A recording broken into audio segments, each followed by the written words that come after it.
Alright guys, so I have a Whirlpool top loader, model number WTW5000DW1, that's getting a sensing code. And what that is the shifter down at the bottom needs to be replaced.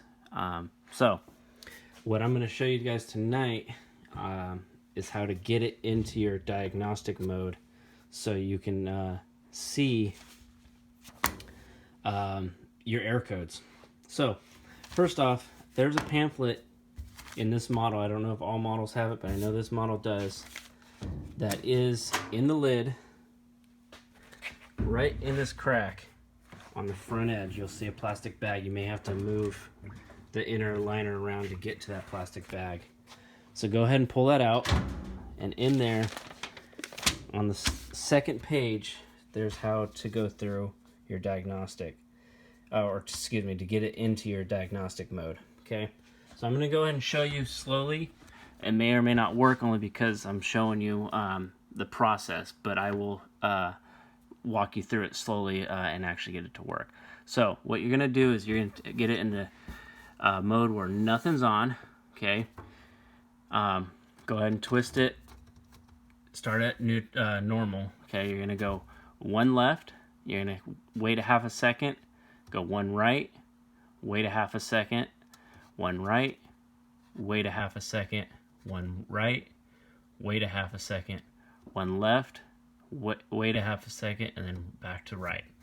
So let me go ahead and do that for you so you can see what's going to happen.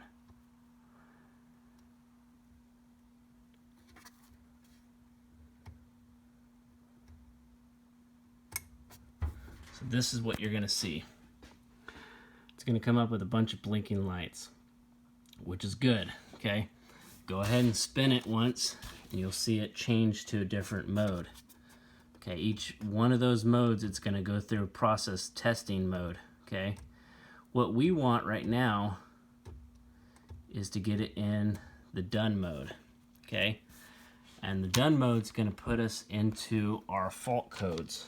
Okay, all the rest of the modes, it's basically what's going to happen if you put it into spin mode. It's going to go ahead and test spin mode. It's going to do the short rinse, spin, and then another short rinse, and then probably another spin. You do a rinse, it's going to do the same thing. Okay, you do spin and done, that's going to be basically your rinse and spin. So it's going to go through different test modes, but what we want right now is the done. Okay, once you have it in that, go ahead and press this once. You're going to get all the lights blinking.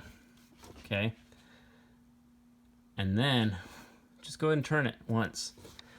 That is the code that we have. It's telling me that it has a sensing issue, and I knew that before because it was getting stuck in the sensing mode and not moving on to the wash mode. So in this case, we're going to be replacing the shifting sensor down at the bottom, and I'll have another video on how to do that. So that is how you get it into your diagnostic mode. If you want to get it out of diagnostic mode, hold your start button for a few seconds. Everything's going to go black and you're done. Okay, that's that. All right, good luck guys.